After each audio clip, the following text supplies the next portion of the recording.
very rare sighting of me in the flesh, wearing my new summer outfit, my snazzy beach pajamas I got from the charity shop, our top shop, and the top I've had for years and years and years and years and years. So anyway, they're not for sale, but the witchy hat is for sale. As you can see here, it's on the website. So if you fancy that, go check it out. So yesterday was an absolute scorcher in the garden, and I needed to do something to recover from my shock I had at the compost heap, but I'll tell you all about that later. It was very scary.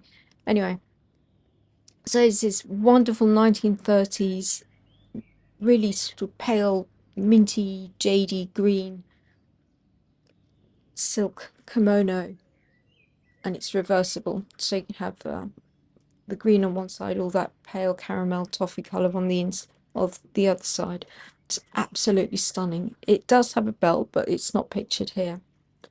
And I would be keeping it myself if I wasn't so short. I'm only 5'2", and it just reaches, it's too low on me, so basically I keep standing on it.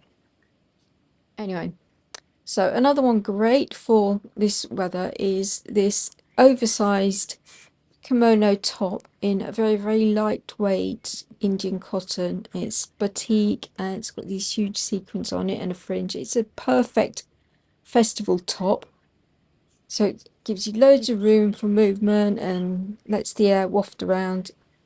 So it's cropped short but really wide, so it just hangs loose, so it fits most really. It's just fab. And then an absolute staple are these Victorian corset covered tops. This one's got lovely linen covered buttons with the pin tucks down going down vertically, and little crochet lace trimming. They're so sweet. They look great with jeans or with shorts. Again, another perfect festival top. Really lovely. And then we have this absolutely gorgeous Edwardian with a cotton net sort of overlay, and then on the sleeves with the polka dots are all embroidered. It's so sweet, and it's got a gathered waist, so you can pull the waist so that fits in, so they'd pull the waist to fit into the corset. An absolute stunner.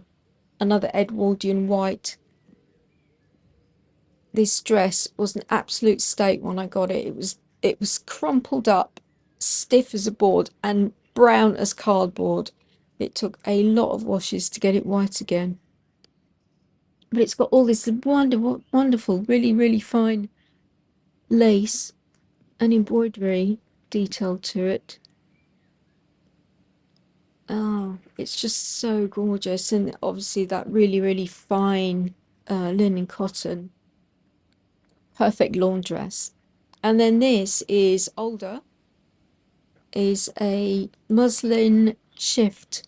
So this would have been worn as an undergarment, but it's just so fabulous. You can wear it, you know, don't wear it as an undergarment, wear it as an outer garment. It's lovely. It's just so soft and absolutely sheer, as you can see with the light coming in. And again, that pulls just under the bust, so it's got like an empire line.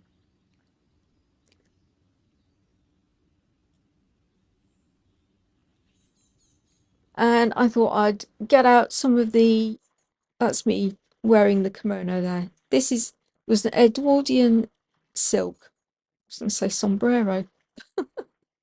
God, brain is fried with the sun. They're all parasols. So the green and the red one were painted.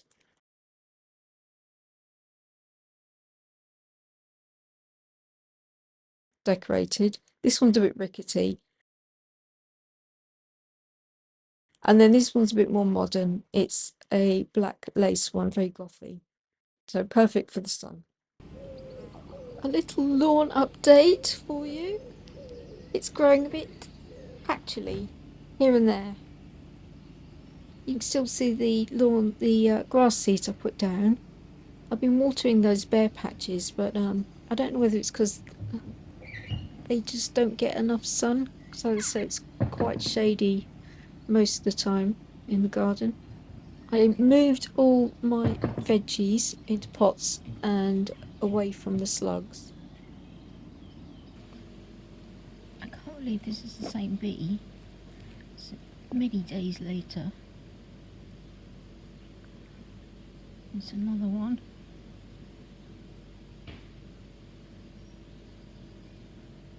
This one doesn't like the flowers, but had some honey.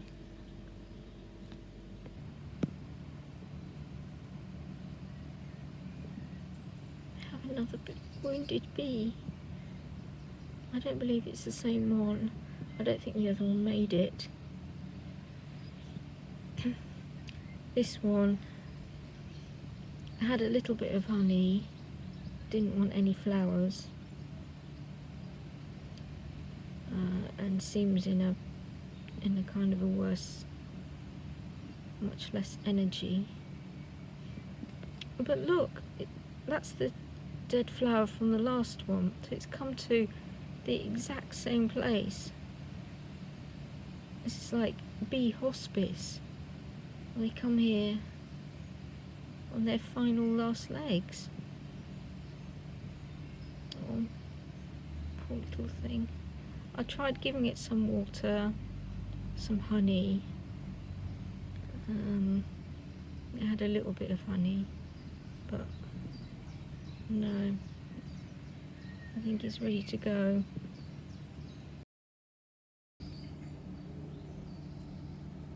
So the shock I mentioned earlier, oh my God, my heart was racing for hours. Well, felt like hours, such a long time afterwards. Heart was in my mouth, honestly, it was going like the clappers. Well, I've got a really useless water butt at the bottom of the garden down near where it's not quite compost, it's where I do all the tree pruning. It's kind of like a wild area.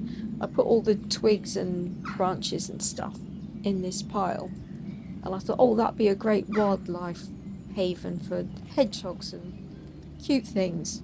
Anyway, I was saying about the water butt. It just drips, drips, drips. So it takes hours to fill. So I have to empty the whole thing so I can fix it. It's obviously clogged with something. So anyway, so I was on my way down there, and my foot was in the air. I was about to bring it down, and there was a movement on the ground, and it was, oh my God, it was an enormous snake, and it slithered into the compost pile thing, and I dropped the watering can I had, and I leapt back in the air and I squeaked.